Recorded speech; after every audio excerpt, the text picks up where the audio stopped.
지난주 말씀에 성경에 나와 있는 중요한 숫자에 대해서 말씀을 나누면서 이 7장에 나와 있는 14만 4천 그 의미를 생각해 보며 은혜를 나누었습니다. 예수님이 재림하실 때 마지막 때에 우리가 한 번도 경험해 보지 못한 거대한 심판이 일어나는데 어느 누구도 견딜 수 없는 그런 엄청난 심판이 임한다라고 하는 것입니다. 그러나 이러한 심판은 모든 사람에게 임하는 것이 아니라 하나님의 종들의 이마에 인침을 받은 사람들에게는 이 심판이 임하지 않는다라는 것이지요. 이 이마에 인침을 받았다라고 하는 것은 이 유대인들의 문화를 좀 알아야 우리가 쉽게 이해할 수가 있습니다. 이 유대인들은 농경 문화가 아닙니다. 이 유대인들은 유목 문화입니다. 우리처럼 농사를 많이 짓고 그런 것이 아니라, 농사는 땅이 굉장히 사막지대 그러한 지역이기 때문에 농사 지을 땅이 별로 없어요. 그리고 거의 이제 양을 키우거나 소나 염소 이러한 이 가축들을 많이 키우는 그러한 이 문화에 살아가고 있는 사람인데, 이 구약의 이스라엘 사람들이 그 삶을 보면 우리가 생각하는 그런 생각을 가지고 접근하면 이해하기가 굉장히 어려워요. 여러분, 옛날 우리 집에서도 집에서 그 가축들을 키울 때 소도 있고, 그리고 염소도 있고, 또 요새는 개님이시죠. 할렐루야. 강아지도 있고 있잖아요. 그런데 소우리가 있어요, 없어요? 집집마다 소우리가 있어요. 돼지우리도 있고, 다 가축들이 자기가 살 공간, 그 우리들이 다 있다라고 하는. 그래도 시골에서는 웬만큼 땅이 있기 때문에 집 안에 바깥에다가 우리를 만들어서 자기들의 그 가축을 거기에서 이제 키우게 되어졌어요. 그런데 예루살렘은 그 지역에 사는 사람은 너무나 가난해가지고 그 집집마다 자기들이 기르는 그 가축을 키울 수 있는 우리를 만들 수가 없었어요.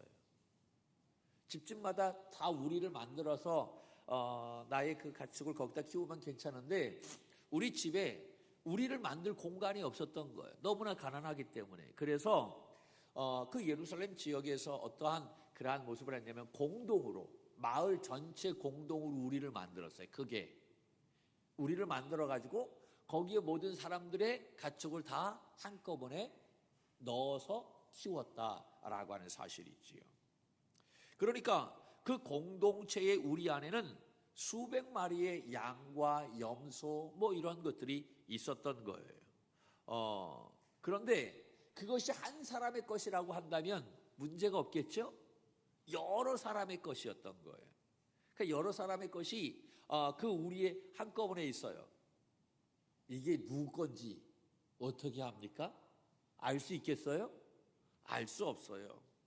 그래서 반드시 하는 것이 바로 뭐냐면, 이것은 내 양이야, 이것은 내 염소야, 이것은 내 소야 라고 하는 표시를 하게 되어졌는데, 그 표시를 자기의 이니셜로 따서, 내가 김장렬이면 KJ 그 도장을 딱 만들어 가지고 짐승의 이마나 목덜미에 그걸 확 찍었다라고 해요. 도장을 찍었다라고 하는. 그래서 KJ라고 하는 도장이 이마나 이 목덜미에 딱 찍히게 되면 이거는 누구 거요? 김장열 거라고 하는 거예요. 그래서 누구 건지를 알 수 있게 했다라고 하는. 그래서 모든 사람들이 한 우리에 자기의 짐승을 넣어놨지만 그 이니셜을 보고, 그 이마나 목덜미에 찍혀져 있는 도장을 보고 누구 건지 구별할 수 있었다 라고 하는 이야기입니다. 자, 이러한 개념을 가지고 이 7장의 말씀을 보아야 되는 거예요. 하나님의 종들의 이마에 무엇을 쳤다? 인을 쳤다, 도장을 쳤다라고 하는 거예요. 이 이야기는 내가 누구에게 속해 있다라고 하는 것을 증명하는 것입니다. 나는 누구의 사람이다 라고 하는 거예요. 내가 이 이마에 JS 마크, Jesus 스탠다드, JS 마크가 써 있다고 한다면 나는 누구의 것이 되는 겁니까? 예수 그리스도의 것이 되는 거예요. 여러분, KS 마크는 이거 한국에서 나온 그러한 상품이다라고 하는 거잖아요. 마찬가지. 우리의 이마에 하나님의 인이 인쳐졌다라고 하는 것은 내가 하나님의 사람이다, 하나님의 것이다 라고 하는 것을 이야기하는 거예요. 그러므로 내 이마에 하나님의 이름이 적혀져 있다고 한다면 내가 누구에게 속해 있는 사람이다? 하나님께 속해 있는 사람이다 라는 것입니다. 이렇게 하나님의 종들의 이마에 인침 받는 자들, 다시 말해서 하나님 앞에 속해 있는 자들은 마지막 때에 있을 엄청난 시험이 있게 되는데 그 시험이 그들에게는 임하지 않는다라고 하는 이야기입니다. 이때 인침받은 자의 숫자가 몇이다? 14만 4천이다라고 하는 거지. 그래서 지난주에 이 14만 4천을 문자적으로 해석할 것이냐, 상징적으로 해석할 것이냐. 그래서 우리가 해석할 때에는 일괄성이 있어야 됩니다. 문자로 해석했다면 뒤에 있는 것도 문자로 해석해야 되고, 앞에 있는 것을 상징으로 해석했다면 뒤에 있는 것도 상징으로 해석해야 할 것이고, 이것을 어떤 것을 문자로 하고 어떤 것은 상징으로 해석하고 이렇게 자꾸 혼돈하게 되어지면 해석이 어렵다라고 하는 사실이지. 그래서 24만 4천의 의미에 대해서 지난주에 함께 말씀을 나누었는데, 이것은 문자적으로 해석하는 것이 아니라 상징적인 숫자로 구원받은 하나님의 백성들이 많다라고 하는 의미가 담겨진 것이다. 할렐루야. 말씀을 나누었어요. 자, 오늘 말씀을 보면 이 인침받은 14만 4천 명을 또 다르게 표현했어요. 어떻게 표현했냐면 오늘 제목이 바로 뭡니까? 셀 수 없는 큰 무리라고 되어 있는데, 이 14만 4천이 바로 아무도 능히 셀 수 없는 큰 무리라고 하는 의미이다라고 하는 거지요. 9절 말씀을 볼까요? 뭐라고 되어 있는지 한번 보죠. 9절 말씀 오늘 봅니다. 시작. 이 일 후에 내가 보니 각 나라와 족속과 백성과 방언에서 아무도 능히 셀 수 없는 큰 무리가 나와 흰옷을 입고 손에 종려 가지를 들고 보좌 앞과 어린 양 앞에 서서. 아멘, 아멘. 자, 이 7장의 말씀은 6번째 인을 뗄 때에 나타나는 일이라고 얘기했죠. 이 6번째 인과 관련해서 6장 17절 말씀에 누가 서리요? 라고 절규하는 말씀이 나와 있어요. 그런데 7장 이 9절 말씀에 보니까 셀 수 없는 큰 무리라고 이야기하고 있어요. 누가 서리요? 세상 사람들이 보기에 이 엄청난 그 심판 앞에 설 수 있는 사람이 아무도 없을 것 같았었는데 7장 말씀에 보니까 그 엄청난 심판 앞에 설 수 있는 사람이 있는데, 그 사람들이 바로 뭐냐? 이마에, 하나님의 종들의 이마에 인침을 받은 14만 4천. 다시 말해서 이 14만 4천이라고 하는 것은 14만 4천 명을 말하는 것이 아니라 아무도 능히 셀 수 없는 엄청나게 큰 무리들이 그 앞에 하나님과 그 어린 양 예수 그리스도 앞에 서 있다라고 하는 사실입니다. 할렐루야. 그러니까 이 7장 말씀에 이 14만 4천이라고 하는 것은 숫자적인 14만 4천 명이 아니다라고 하는 사실이죠. 그런데 이단들은 자꾸 이것을 숫자적으로 해석하고 그래서 이 14만 4천 명 안에 들어와야 된다라고 그렇게 이야기하잖아요. 그래서 거기 안에 들기 위해서 너희들이 해야 할 것이 바로 뭐냐? 헌금 많이 하라라고, 순종해라라고 하는 거예요. 봉사하라라고 하는 거예요. 충성하라라고 하는 거예요.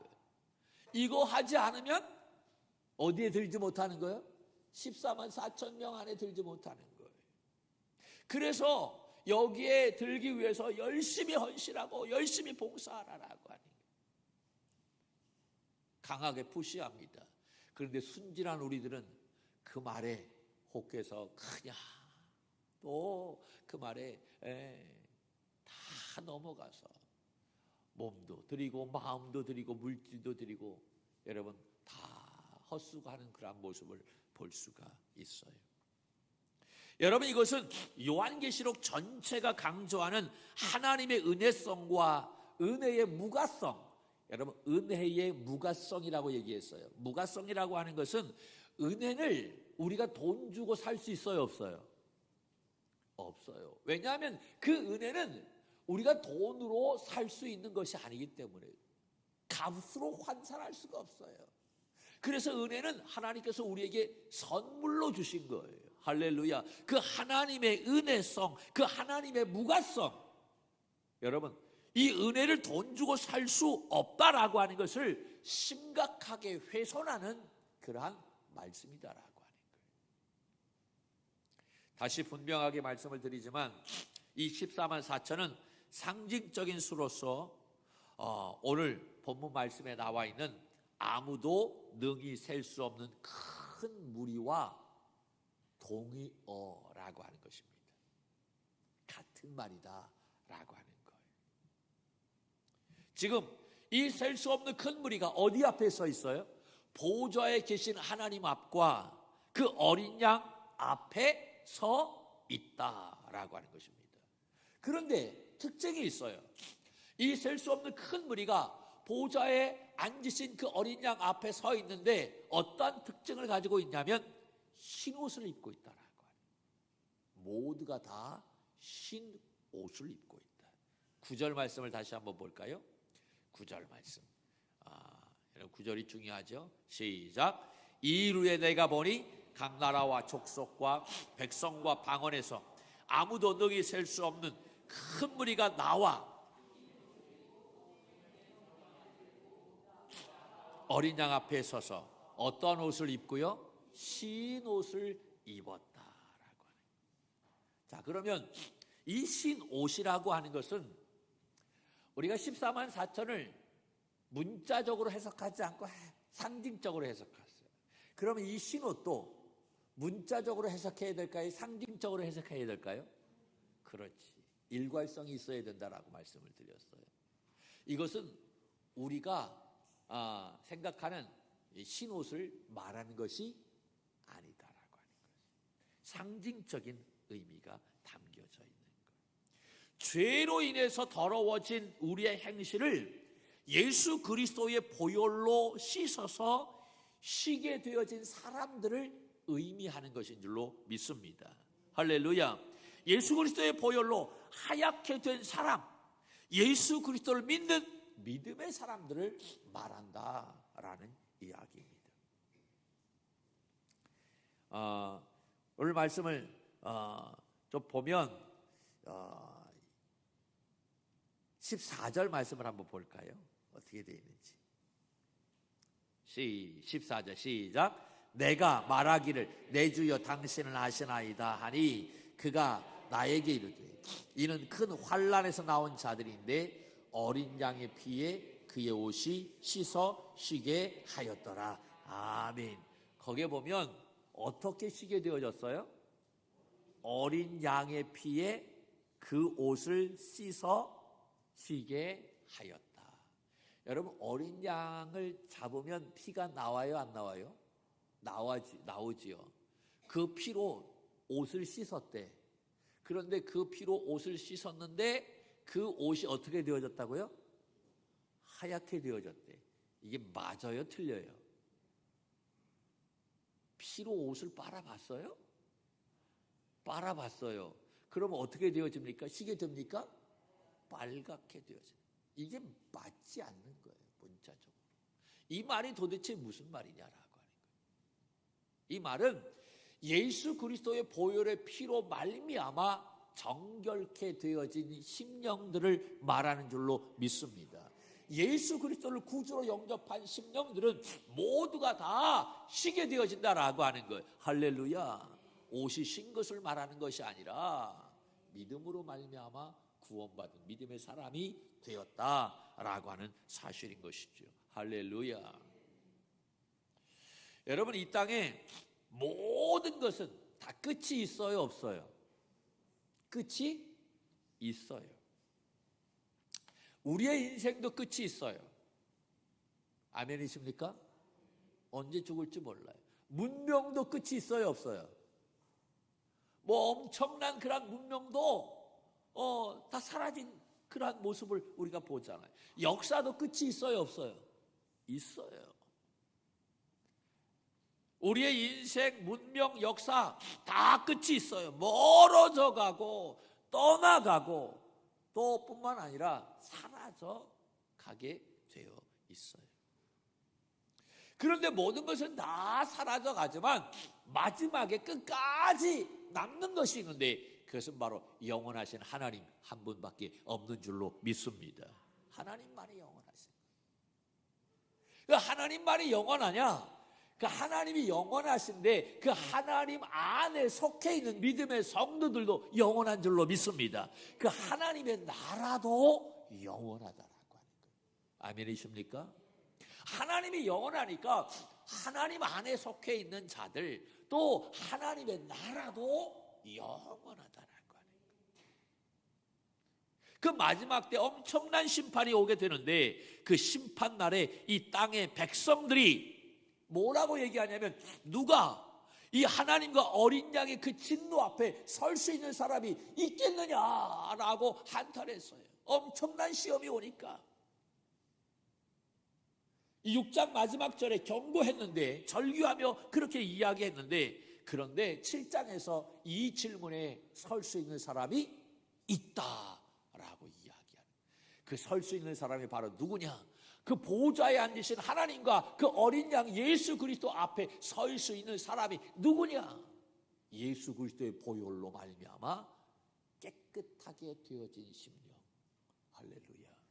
예수 믿는 믿음의 사람들, 그 사람들이 하나님과 보좌 앞 어린 양 앞에 서 있을 수 있다라고 하는 거예요. 그것을 숫자적으로 얘기한다면 몇 명? 14만 4천 명. 이것은 14만 4천 명을 말하는 것이 아니라 상징적인 숫자인데 144는 12를 곱해서 거기에다가 1000을 곱하는 것. 여러분 10이라고 하는 숫자와 1000이라고 하는 숫자 지난주에 말씀을 드렸어요. 많다. 구원받은 심령들이 많다. 오늘 셀 수 없는 큰 무리라고 하는 이야기인 것입니다. 할렐루야. 바로 어린 양의 보혈로 구속함을 받은 수많은 하나님의 백성들, 바로 저와 여러분이 그 보좌 앞에, 그 어린 양 앞에 설 수 있게 되는 줄로 믿습니다. 할렐루야. 그러므로 우리는 이 진리의 말씀을 증언하고 우리가 외쳐야 할 줄로 믿습니다. 우리가 어제 바자회를 했어요. 정말 은혜 가운데 잘 마쳤습니다. 수고하신 우리 모든 성도들 감사를 드리고요. 그리고 모든 것을 합력해 선을 이루게 하신 하나님 앞에 모든 영광을 올려드립니다. 오늘 주일학교 우리 선생님 임은정 집사님 애썼는데 감기 몸살로 오늘 나오지 못했어요. 여러분 많이 기도해 주시기를 바라고요. 그래요. 정말 모든 분들 다 애썼어요. 그런데 분명히 알아야 할 것이 바로 뭐냐면 우리가 이렇게 힘들게 애씁니다. 바자회를 합니다. 꼭 이거 해야만 되는가? 라고 하는 그런 마음도 들어요. 여러분 근데 우리가 바자회하는 목적이 바로 뭡니까? 돈 많이 남기기 위해서입니까? 돈이 목적입니까? 그것이 아니에요. 우리가 이 바자회 하는 목적은 바로 예수 그리스도를 증언하기 위함인 줄로 믿습니다. 할렐루야. 우리가 물건을 팔고 우리 교회를 홍보하고 또 돈을 많이 남기기 위해서라고 한다면, 여러분 이렇게 바자회 하는 거 이거 의미 없어요. 왜냐하면 우리 온 교우들이 다 힘을 합해서 애썼어요. 애썼는데 뭐 많이 남아야 뭐 한 300만 원 안 될 것 같아요. 그런데 여러분 이거는요, 솔직히 말해서 한 사람이 애써서 그 정도 남긴다라고 한다면 오케이, 그 정도는 인정해.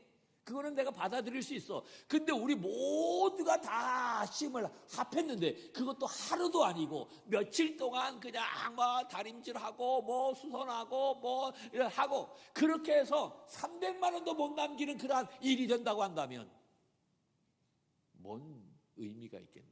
이거는 세상으로 따진다고 하면 헛수고인 거예요. 이건 하지 않는 게 좋은 거예요. 그럼에도 불구하고 우리가 하는 이유가 바로 뭡니까? 돈을 남기기 위한 것이 아니에요. 우리가 손해를 봐도, 우리가 여러 가지 어려움이 있어도 이것을 통해서 예수 그리스도를 증거하는 일이 나타나게 된다면, 할렐루야, 여러분 우리가 하는 이 바자회는 의미가 있다라고 하는 것입니다. 어제 우리 교회에 와서 발을 들여놓은 사람, 오늘 일부 예배 때 우리 박진아 집사님이 그런 기도해 주셨어요. 하나님, 어제 온 사람들이 한 번 발걸음이 두 번 발걸음이 되게 하시고, 그 두 번 발걸음이 세 번, 네 번 발걸음이 되게 하시고, 나중에는 하나님의 능력의 손에 붙잡힌 바 되어진 심령들 되게 해달라고 그렇게 기도하시더라고요. 얼마나 감동받아요. 그들이 한 번 와가지고 여기에서 그리스도의 향기를 그들이 마음속에 갖게 되어진다고 한다면, 여러분 우리 바자회는 성공한 것입니다. 승리한 것입니다. 할렐루야. 우리가 손해가 나도 그것은 정말 잘한 일이다라고 하는 거예요. 그래서 어제 목사님들도 여러분 왔어요. 제가 목사님들한테 야단쳤어요. 야, 목사들이 무슨 이 토요일 날 이런 데 와. 주일 준비해야지. 목사들 오는 거 아니에요. 사모님들도 오셨네. 여러분 목사님들 많이 와봐야 소용없어요. 물론 그분들이 올 때 그냥 오지 않겠지, 뭐 후원금 내겠지. 그런데 많이 내봐야 소용없어요. 여기에 오는 것은요, 예비 신자들이 많이 와야 되는 거예요. 이 지역에 예수를 믿지 않는 사람들이 와야 되는 거예요. 그래야 그게 의미 있는 것이지. 정말 내가 섬기는 예비 신자가 어제 왔습니까? 그렇다고 한다면 감사한 거예요. 그렇다고 한다면 의미 있는 거예요. 그런데 내가 섬기는 예비 신자가 오지 않았다, 여러분 그렇다고 한다면 우리는 다시 한번 생각해 봐야 되는 거예요. 우리가 이 바자회 하는 목적이 바로 무엇인가라고 하는, 많은 것을 남기기 위해서, 우리 교회를 홍보하기 위해서 아니에요. 교회를 홍보하는 게 아니에요. 예수 그리스도를 증거하기 위해서, 할렐루야, 우리가 하는 것임을 잊어서는 안 된다라고 하는 것입니다. 역사의 마지막 키는 바로 어린 양이신 예수 그리스도가 붙들고 있다는 사실을 믿으시기를 바랍니다. 할렐루야. 그래서 우리가 어려움이 있고 고난이 밀려오고 우리가 여러 가지 힘든 그런 상황이 있다 할지라도 우리의 영원한 소망이 되신 예수 그리스도를 꽉 붙잡아야 하는 이유가 여기에 있는 거예요.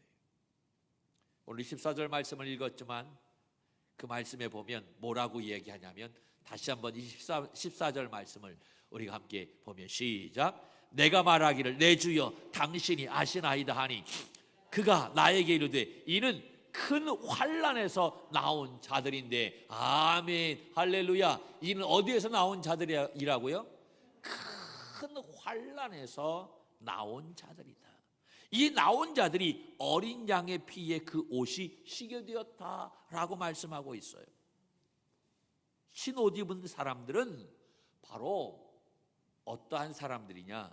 큰 환난을 견디고 이긴 자들이다 라고 하는 것입니다. 그러므로 아무리 큰 어려움이 있다 할지라도 우리는 견뎌야 할 줄로 믿습니다. 견디는 것이 실력인 것입니다. 따라합시다. 견디자. 한 번 더 견디자. 할렐루야. 믿음으로 견디기를 주님의 이름으로 축복합니다. 비록 우리의 고난이 이 도미티안 황제의 박해가 아니더라 할지라도 여러분 우리의 삶이 정말 처참한 그러한 상황을 경험하는 사람들이 얼마나 많은지 몰라요. 우리가 지금 다 웃고 있지만 웃는 게 아닌 그러한 사람들이 많다라고 하는 거예요. 재정적으로, 관계적으로, 자녀로, 남편으로, 아내로, 부모로 내가 여러 환난과 어려움 때문에 눈물을 흘리는 사람들이 굉장히 많다라고 하는 사실입니다. 그러나 그러한 것으로 말미암아 눈물을 흘리는 가운데 있다 할지라도 우리는 믿음으로 어떻게 해야 된다? 견뎌내야 할 줄로 믿습니다. 이기는 자는 흰옷을 입게 되어 있어요. 할렐루야. 이기는 자에게 주시는 축복이 15절에서부터 17절 말씀입니다. 여러분 이 말씀을 한 번 더 볼까요? 15절 말씀 봅니다. 어떠한 놀라운 축복이 있는지. 15절 시작. 그러므로 그들이 하나님의 보좌 앞에 있고 또 그의 성전에서 밤낮 하나님을 섬기며 보좌에 앉으신 이가 그들 위에 장막을 치시리니. 아멘. 여러분 이 말씀이 굉장히 중요해요. 그들 위에 무엇을 치시리니? 장막을 치시리니. 모든 어려움을 겪고 이기고 나온 사람들에게 하나님께서는 흰옷을 입혀주신다라고 했어요. 그 흰옷을 입힌 사람들 위에 하나님께서 무엇을 쳐주시겠다고요? 장막을 쳐주시겠다라고. 이게 번역이 참 어려워요. 이게 조금 좀 쉽게 번역했으면 참 좋았을 텐데, 이 장막을 친다라고 하는 말씀은 요한복음 1장 14절 말씀에 어떠한 말씀이 있냐면, 말씀이 육신이 되어 우리 가운데 거하심에 라고 하는 말씀이 있어요. 거기에 나오는 거하심에 라고 하는 말씀과 원어가 같은 거예요. 장막을 친다, 거하신다 라고 하는 거예요. 여러분 성막을 치죠. 성막을 치면 휘장을 치는 거예요. 그 성막을 친 다음에, 그 휘장을 친 다음에 거기에 누가 거하시는 거예요? 하나님이 거하시는, 하나님이 임재하시는 거예요. 어려움을 견디고 나온 심령들에게 하나님은 흰옷을 입혀주시고, 그 흰옷을 입혀주신 그 수많은 셀 수 없는 큰 무리들 위에 장막을 쳐주신다라고 하는, 장막을 쳐주신다라고 하는 것은 그 위에 하나님이 그들과 함께해 주시겠다라고 하는 거예요. 할렐루야. 이것보다 더 큰 축복이 어디 있어요? 하나님이 우리와 함께해 주신다. 나 같은 사람과 하나님이 함께해 주신다는데, 임마누엘의 놀라운 축복인 줄로 믿습니다. 할렐루야. 그 다음에 뭐라고 얘기합니까? 16절 시작. 그들은 다시 줄이지도 아니하고 목마르지도 아니하고 해나 아무 뜨거운 기운에 상하지도 아니하리니 이는 보좌 가운데 계신 어린 양이 그들의 목자가 되사 생명수 샘으로 인도하시고 하나님께서 그들의 눈에서 모든 눈물을 씻어 주실 것임이라. 아멘. 할렐루야. 장막을 쳐주시니까, 하나님이 함께 해주시니까 줄이지도 않는데, 목마르지도 않는데, 상하지도 않는데 아멘도 안 하시네. 여러분 우리가 이 살면서 얼마나 가슴 졸입니까? 얼마나 억울한 그러한 상황 있을 때가 많아요. 눈물, 남 몰래 눈물 흘릴 때가 얼마나 많으냐라고. 그런데 주님께서 그 눈에서 눈물을 어떻게 해주시겠다? 씻어 주시겠다. 할렐루야. 그러니까 여러분 우리가 신앙생활 하면서 눈물 흘리는 거 헛수고예요? 헛수고가 아니에요. 주님께서는 그거를 다 기억하시고 우리의 눈에서 눈물을 다 씻어 주시겠다, 위로해 주시겠다 라고 하는 거예요. 그러니까 여러분 우리 신앙생활을 많이 눈물을 흘리시기를 바랍니다. 그런데 안타까운 것은 요새 제 눈에서 눈물이 말라버렸어요. 은혜가 말라버렸다라고. 다시 회복해야 될 줄로 믿습니다. 많이 울어야만 됩니다. 주님께서 우리의 눈물을 다 씻어 주실 날이 오게 될 줄로 믿습니다. 여러분, 그 주님의 놀라운 위로가 있게 되면 그동안 내가 겪었던 모든 것, 그거 아무것도 아닌 것이 되는 거예요. 힘들었던 것이 다 풀어지게 되는 줄로 믿습니다. 우리 여자분들이 그렇잖아요. 남편 그 한마디에 그동안 서러웠던 것들이 다 풀어지잖아요. 할렐루야. 예, 아닌가요? 예, 그래요. 우리 주님께서 마지막 때 우리를 안아주시고, 그래 수고했지, 내가 너를 사랑해, 그래서 우리의 눈에서 눈물을 다 씻어 주시는 줄로 믿습니다. 지미 카터 그 전 대통령이, 미국 대통령이 은퇴한 이후에 세계 정상들 앞에서 연설할 기회가 있었어요. 그곳에서 그는 평상시에 그 평생 세 가지 감사할 것을 이야기했는데, 많은 사람들이 그렇게 생각했어요. 그 감사의 조건은 뻔하지, 그가 미국 대통령이었으니까 아마 그것을 감사할 것이다. 그리고 그가 노벨 평화상을 받았어요. 그거를 감사할 것이다. 이러한 생각을 가졌다고 합니다. 그런데 그들의 생각이, 추측이 다 빗나갔어요. 그가 말한 세 가지 중에 첫 번째가 바로 뭐냐면 예수 그리스도를 만난 것, 그것이 감사하다라고 하는 거예요. 신한 목사님 그 서재방에 갔더니 액자에 이렇게 써 있더라고요. 내가 가장 잘한 것은 예수를 믿은 것이다. 아멘 하시죠? 제가 그 글을 보면서 가슴에 확 뿌려왔어요. 내가 이 세상에서 가장 잘한 것은 다른 것이 아니라 예수 그리스도를 믿은 것이다. 이것보다 더 잘한 거 있어요, 없어요? 여러분은 정말 잘한 거예요. 왜? 예수 그리스도를 믿었기 때문에. 우리의 삶 속에 가장 잘한 일이 있다고 한다면 예수 그리스도를 믿은 것이다. 할렐루야. 이 지미 카터 대통령도 감사한 것이 바로 뭐냐? 예수 그리스도를 내가 만났다라고 하는 것, 이것이 그의 삶의 첫 번째로 감사의 조건이었어요. 두 번째, 그가 감사했던 것은 집사님이었어요. 장로님도 아니었어. 아니, 대통령 되면 장로님 될 텐데 장로도 아니고 그는 집사님이었어. 내가 집사의 직분을 주셨는데 그 집사의 직분을 주셔가지고 하나님 앞에 내가 교회 학교에서 평생 동안 오래도록 교사직을 감당하게 해주신 것을 하나님 앞에 감사했다라고 하는 거예요. 근데 우리는 교사하라고 하면 목사 나 못해요. 교사가 교회에서는 3D 중에 첫 번째래. 가장 하기 싫어하는 것이 교사. 그런데 그는 가장 오랫동안 교사직을 감당할 수 있어서 하나님 앞에 감사했다라고 하는 거예요. 세 번째가 바로 뭐냐? 하나님이 자기에게 목공의 은혜를 주셔서 여생 세계 각처에 다니면서 많은 사람, 가난한 사람들을 위해서 집 짓는 봉사를 할 수 있어서 감사했다라고 그렇게 이야기했어요.